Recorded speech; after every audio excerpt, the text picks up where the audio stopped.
Hi everyone, welcome back to the channel and welcome back to another workshop tips episode. Now, don't you find that it's annoying over time that your foam or foam board models start to look tired and the paint doesn't look as good as it used to?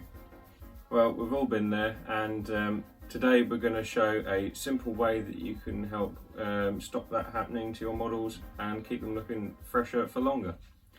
So what we have here is Minwax Polycrylic. I'm sure you've probably seen this about, it's been around for quite a while, and what it does is it puts a thin protective layer on top of your models, on foam and foam board models, works on both, and it will help protect the foam and the paint crucially and make it last better over time, and it helps protect it from UV light as well. So what can it be applied onto? As I say, works on all foam, plastic as well, absolutely fine. It'll even go on canopies if you wanted to. You don't need to, but you can. And as I say, it works on foam. Now, in true Blue Peter style, here's one I made earlier. Here's my Durafly Corsair that I coated with the Minwax. As you can see, it's got a slight shine to it. That's the Minwax. So it's giving it a bit more of a plastic feel, and it's just toughening up that outer skin of the foam, and it will help protect it from hanger rash and any light bumps and scuffs that you may happen to have. And also, like I say, it helps protect the paint and make it last longer, and it also freshens it up. As you can see, paint obviously dulls down over time, but it still looks fresh. So how can you apply it? Well, you can use a normal paintbrush for the Minwax, or what I like to use is a sponge brush like this. You can pick them up in your local hobby shop or get them on Amazon. I got the Minwax on Amazon as well. I think it's around £10–15, so it's not expensive, and it does go a really long way. So when you're applying the Minwax, I'll show you in a minute, you want to do really slow patterns on it. If you go too fast, it will push air under the Minwax, and as the Minwax dries, all the little bubbles will start appearing, and then when it goes off, they're stuck under the Minwax, so it won't look very nice.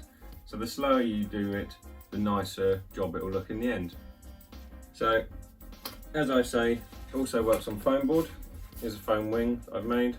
As you can see, that shine, that's the Minwax doing its job, and it's really brought out the orange paint. And it also brings out the white as well, makes it look really vibrant. So, and another tip, as we all know with foam board, over time the edge of the paper will start to peel if it's not protected.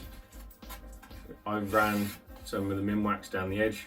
As you can see, that's really protected the edge of the foam there, and that shouldn't ever peel up like it normally would. So what I'm going to do now is I'm going to take the lid off this Minwax, and I'm going to show you what it looks like, and we're going to apply it to this Hobby King Cessna 182. Here we go, I'll just open up the Minwax here for you.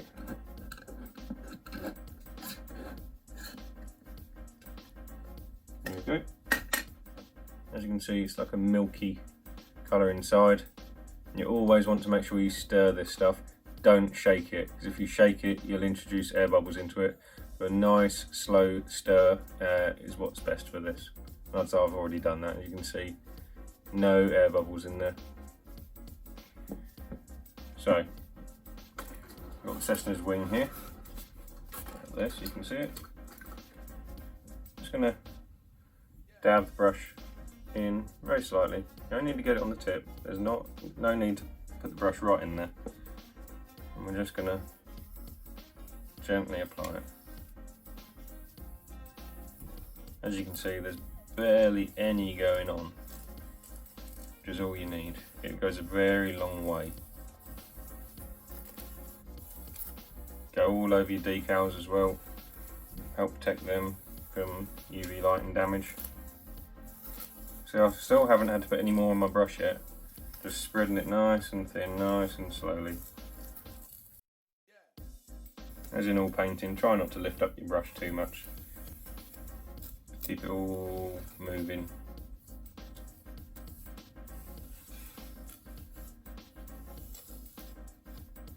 Don't have the lights as well. It may take a little bit of time, but you'll see it's all worth it. A little bit of time spent here, it's well worth it in preserving your models making them last a little bit longer than what they normally would.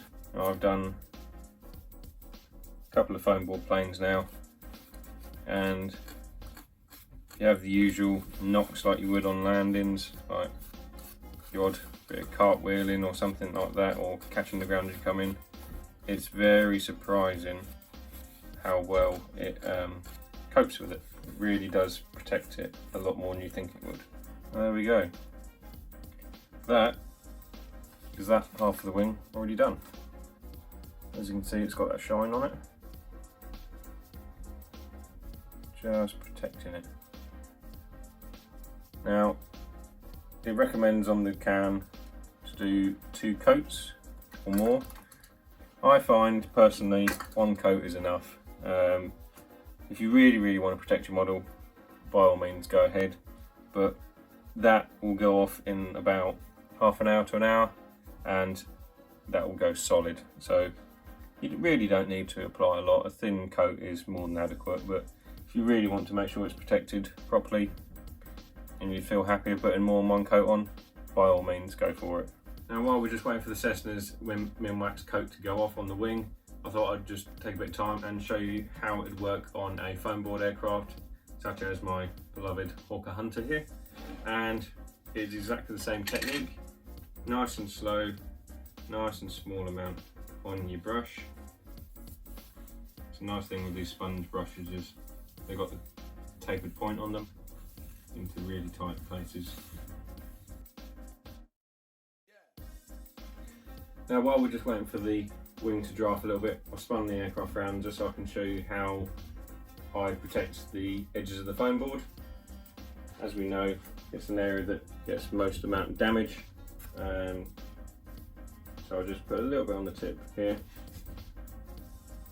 Just brush it along the edge, just like that. Doesn't matter if it's slightly too thick. The more protection here, the better. Now, it may look a little bit creamy there, still, little creamy effect, but rest assured that will dry clear.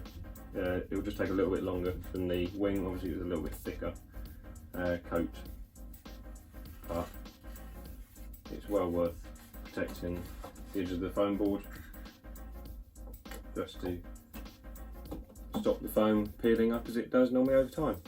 So now we've finished both trial parts of the aircraft. This is, the Minwax is obviously acrylic, so all you have to do is run this under a tap and that will clean up really nicely with a bit of hand soap, and you can keep your brushes nice and clean. Now, it's only been a half hour and the Cessna's wing is already done. So you can see there, it's got that shine to it compared to this side, which isn't as shiny. Just making all the decals that bit more vibrant and come to life a bit more, whereas they're a bit more dull, but they haven't been done. So I think it's well worth it. I've got a friend down at the flying club that told me about Minwax, and we decided we were going to do an episode on it, and I think it's well worth telling everyone about to keep your aircraft pristine as you'd like them. So we hope you've enjoyed this video and it's been useful to you. And if there's any other workshop content you'd like to see, please let us know in the comments below, or send us a message on our social media. Also, if there's any general flying content you'd like to see, like reviews or challenges or anything like that, please feel free to send us a message and we will happily see what we can do to make that a reality. And hopefully soon, once the weather gets better, we will be getting the Lancaster fully done and painted. As you can see, I've got the majority of the paint on now, just waiting for the weather to warm up again a little bit so I can just finish the details and get some decals on it. And then a full video will be coming on the Lancaster, and finally the Vulcan will be getting properly airborne and we'll be moving on with the paint process with that. So I hope you will enjoy that when it comes, and until next time, happy flying.